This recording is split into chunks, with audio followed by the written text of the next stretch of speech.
یاد ساته اختلاف ما سره هر چا کړی دی.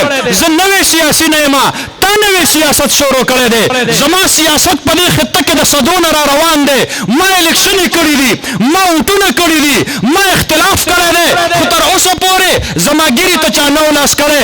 عمران خان صاحب تا زما د نوي کل داسې تربیت وکړو چې مقتدیان را پاسي او په دیر کې د مفتي طفیل صاحب د مخ نه ګیره راوباسي. دا یو ویښته د دغې ګیرې به د محشر په میدان کې د الله په عدالت کې FIR کټ کوي. جواب به ورکړې، ځان تیار کا، ورځ را روانه ده. لمن الملک اليوم لله الواحد القهار والا جلالنا رب لګیږي. بیا به هلته الله رب العالمین ته جواب ورکړي.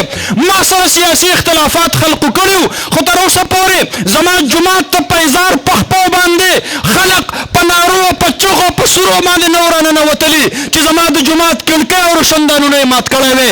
دا ستا د تربیت نتیجه ده چې په دیر کې یو جومات ته جامع مسجد ته ستا کارکنان ورننوتل.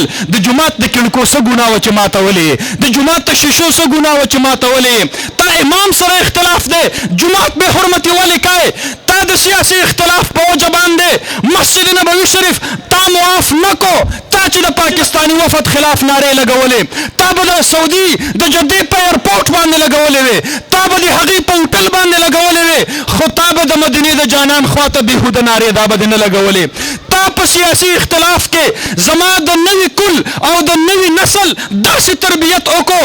علما ورونو، نوجوانان ورونو، تاسو ته درخواست کوم، دا قوم پوه کول ستاسو ذمہ داری ده او ستاسو فریضه ده. او د PTI نوجوانانو ته دا درخواست کوم، سیاست کوئ، اختلاف کوئ، خو یاد ساتئ علماو سره د نفرت نه ځان وساتئ، دشمنۍ نه ځان وساتئ.